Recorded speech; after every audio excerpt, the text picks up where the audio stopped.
வணக்கம். இது Aanch home bakes. இந்த ஆர்டர் எனக்கு கிறிஸ்மஸ்க்காக plum cake 5 KG plum cake order and 3 KG brownie order. அது பண்ணின அந்த வீடியோ தான் இதில் கேப்சர் பண்ணியிருக்கேன். எடிட் பண்ணி அப்லோட் பண்ணுறதுக்கு டைம் இல்லாமல் இருந்துச்சு. ஸோ இப்போ நான் அதை அப்லோட் பண்ணுறேன். இது கூட என்னோடய பேக்கிங் ஸ்டோரியும் சொல்லலான்னு இருக்கேன். இன்ட்ரெஸ்ட் இருந்ததுன்னா கண்டினியூ பண்ணி பாருங்கள். நான் பேக்கிங் கற்றுக்கிட்டது யூடியூப்பில் தான். நான் எந்த கிளாஸும் போகல. ஈவன் ஒரு 1 hour கோர்ஸ் அந்த மாதிரி கூட நான் எதுவும் படிக்கலை. யூடியூப்பில் தான் முழுக்க நான் கற்றுக்கிட்டேன். 2022 என்னோடய ஹஸ்பண்ட் எனக்கு ஃபஸ்ட்டு அவன் வாங்கி கொடுத்தாங்க. எதுக்கு ஃபஸ்ட்டு வாங்கினது அப்படின்னா கிரில் சிக்கன் செஞ்சு சாப்பிட்லான்னு. நான் ஒரு கிரில் சிக்கன் பைத்தியம். அதனால் நான் அது செஞ்சு சாப்பிட்லாம் அப்படின்றதுனால அவங்க எனக்கு வாங்கி கொடுத்தாங்க. ஃபர்ஸ்ட் டே ஆனால் அது ஏதோ டெமோ கூட வரல. ஆனால் நானே ஓப்பன் பண்ணிவிட்டு என் பர்த்டே அன்னைக்கு ஃபர்ஸ்ட் டே நான் அதில் ஒரு கேக் பேக் பண்ணேன். ஆனால் நல்லா தான் வந்துச்சு. கேக்லாம் நல்லா வெந்துருச்சு. அதெல்லாம் ஓகே தான்.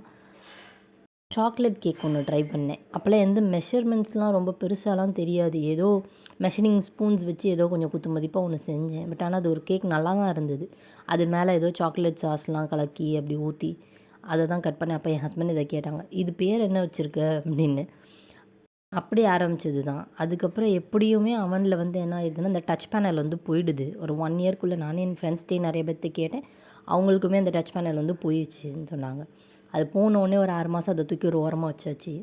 அதுக்கப்புறம் சரி அதை ரிப்பேர் பண்ணலாம், ஏதாவது நம்ம ட்ரை பண்ணலாம் அப்படின்றதுக்காக தான் பண்ணேன்.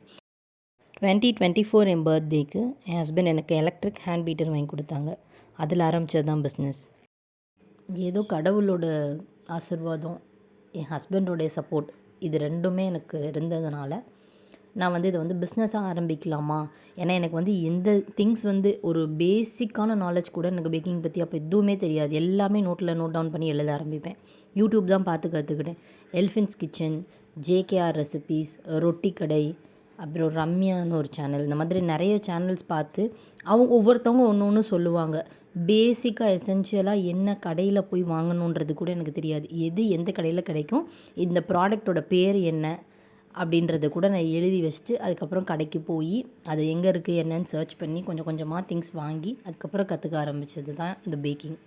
ஆனால் ஏதோ ஒரு 3 monthsக்குள்ளே நான் என்னவோ பெரிய இது மாதிரி சரி நம்ம அப்படியே அது ஒரு பிஸ்னஸ் ஆரம்பிப்போம்னு தோணிடுச்சு. ஸோ February 9th 2024 சரி இதை பிஸ்னஸ் ஆரம்பிச்சிடலாம் அப்படின்ற மாதிரி ஹஸ்பண்ட்டை சொல்லி நான் செய்யலாம் பார்த்துக்கலாம்ப்பா அப்படின்ற மாதிரி ஆரம்பிச்சேன். என்ன ஒரு நம்பிக்கையில் அது பண்ணினேன்னு எனக்கு தெரியல. ஃபர்ஸ்ட் டைம் சாம்பிள்ஸ் ரெடி பண்ணேன். சாம்பிள்ஸ் யூஷுவலாக எப்படி ரெடி பண்ணணுன்னா, அன்னைக்கு கொடுக்க போகிறோன்னா 1 day பிஃபோர் இல்லைன்னா அன்னைக்கு செஞ்சு ஃப்ரெஷ்ஷாக கொடுத்தா நல்லாயிருக்கும். அதுவே நமக்கு தெரியாதுல்ல. நான் என்ன பண்ணிட்டேன், ஒரு 2 days பிஃபோர் எல்லாமே ஒன்று ஒன்றா டைம் கொடுத்து செய்ய ஆரம்பிச்சிட்டேன். ஃபஸ்ட்டு சாம்பிள்ஸை எங்கள் அத்தை வீட்லேயும் எங்கள் பெரிய அத்தை வீட்லேயும் கொண்டு போய் கொடுத்தேன். ஆனால் அது கொஞ்சம் காஞ்சி போன மாதிரி ஆயிடுச்சு. நான் அவனில் வச்சு எல்லாம் ஹீட்லாம் பண்ணேன். ஆனால் சுத்தமாக கான்ஃபிடென்ட்டே போயிடுச்சு. என்னது இது இப்படி இருக்குது, இதை போய் எப்படி நம்ம அவங்கள்ட்ட கொடுக்குறது.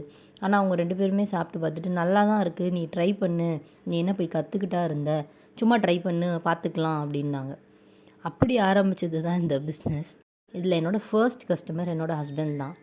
ஒரு மோசமான ஒரு 2 கேக் பண்ணியிருந்தேன். பட்டர்ஸ்காட்ச் அண்டு பிளாக் கரண்ட்னு நினைக்கிறேன். பட்டர்ஸ்காட்சில் அந்த ப்ரலைன் ஒன்று ரெடி பண்ணணும். அந்த ப்ரலைனுக்கு ஜீனியை கொஞ்சம் காய்ச்சணும், அடுப்பில் வச்சு கொஞ்சம் காய்ச்சணும். அது கூட கொஞ்சம் முருகிருச்சு அப்படின்னா கசக்க ஆரம்பிச்சிடும். ஆனால் என் கேக்கில் அது அப்படி தான் இருந்தது, கசப்பாக இருந்தது அந்த கேக்கு. ஆனால் அதையும் சாப்பிட்டுட்டு என் ஹஸ்பண்ட் எனக்கு நீ பரவாயில்ல நல்லா தான் இருக்குது நீ பண்ணு அப்படின்னு சொல்லி எனக்கு ஒரு கான்ஃபிடென்ட் கொடுத்தாங்க. அதுக்கப்புறம் அப்படியே ஆரம்பிச்சதான். அப்புறம் என்னோடய ஃபர்ஸ்ட் கஸ்டமர் ஆனால் என் தம்பி தான். அவன் என்ன நம்பிக்கையில் என்கிட்ட கொடுத்தான்லாம் எனக்கு தெரியல. ஆனால் நான் அவனுக்காக ப்ரௌனியும் ஸ்பாஞ்ச் கேக்கும் மேக் பண்ணியிருந்தேன். ஆனால் அதை சாப்பிட்டுட்டு நல்லா இருக்குக்கா நீ ட்ரை பண்ணு அப்படின்னு அவன் சொன்னான். அதுக்கப்புறம் என்னோடய ஃப்ரெண்ட் அவள் கொடுத்தா. அவள் ஒரு சாக்கோ ட்ரஃபலும் ஸ்ட்ராபெரி கப் கேக்கும் அவங்க அக்காக்காக இங்கே கொடுத்துருந்தா. அப்படி சுற்றி என்னோடய ஃபேமிலி ஃப்ரெண்ட்ஸுன்னு எல்லாரோட சப்போர்ட்டால் ஆரம்பித்தது தான் இந்த பிஸ்னஸ். ஃபஸ்ட்டு நம்ம பேக்கிங் ஆரம்பிக்கும் போது கிச்சன் ரொம்ப மெஸ்ஸியாக இருக்கும், ரொம்ப கஷ்டமாக இருக்கும், நிறைய பாத்திரம் இருக்கும். பட் இந்த அவுட்புட்லாம் பார்க்கும்போது ரொம்ப ஹாப்பியாக இருக்கும். ட்ரை பண்ணி பாருங்கள், நீங்களும் பேக்கர் ஆகலாம். உங்களாலையும் கண்டிப்பாக முடியும்.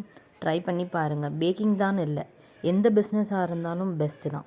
நம்ம கையால் ஏதோ ஒரு ப்ராடக்ட் செஞ்சு அது மற்றவங்களுக்கு பிடிச்சி அப்படின்ற விஷயம் ரொம்ப ஹாப்பினஸ் தரும் நமக்கு. இது வரைக்கும் நான் ஒரு 85 ஆர்டர்ஸ் பண்ணியிருக்கேன். இந்த 85 ஆர்டர்ஸ் கஸ்டமருமே நமக்கு வந்து இது வரைக்கும் நல்ல ரிவ்யூஸ் தான் கொடுத்துருக்காங்க. யாருமே இது வந்து நல்லா இல்லை இதை நீங்கள் இப்படி பண்ணியிருக்கலாம் அப்படின்ற மாதிரி இது வரைக்கும் எதுவுமே சொன்னாங்க. நான் எப்படி கொடுத்தனோ அப்படியே அக்செப்ட் பண்ணிக்கிட்டாங்க. என் ஹஸ்பண்டோட ஆஃபீஸ் ஃப்ரெண்ட்ஸாக இருக்கட்டும், என் ஃப்ரெண்ட்ஸாக இருக்கட்டும், ஃபேமிலி ரிலேட்டிவ்ஸாக இருக்கட்டும், எல்லாருமே வந்து என்னை அப்ரிஷியேட் தான் பண்ணியிருக்காங்க. அவங்க எல்லோரும் கொடுத்த அந்த எனர்ஜி, அந்த பூஸ்ட், அதனால தான் நாம் வந்து இந்தளவுக்கு கொஞ்சம் அச்சீவ் பண்ண முடிஞ்சிருக்கு. நான் ஒரு இன்ஜினியரிங் கிராஜுவேட், ஆனால் இப்போ ஒரு ப்ரவுட் ஹோம் பேக்கர். ஏதாவது ஒரு ஜாப் போய் நம்மளாக ஒரு ஏர்ன் பண்ணும்போது அது ஒரு மாதிரி ஹாப்பியாக தான் இருக்குது. நீங்களும் ட்ரை பண்ணி பாருங்கள். சும்மாவே வீட்டில் இருக்கிறதுக்கு பதிலாக உங்களால் என்ன பண்ண முடியும், உங்களுக்கு என்ன தோணுதோ அதை பண்ணுங்கள். அதில் ஷைன் பண்ணலாம். தேங்க்யூ. நம்ம சேனலில் கண்டிப்பாக சப்ஸ்கிரைப் பண்ணி சப்போர்ட் பண்ணுங்கள். லைக், ஷேர் அண்ட் கமெண்ட் பண்ணுங்கள். தேங்க்யூ ஃபார் வாட்சிங். தேங்க்யூ.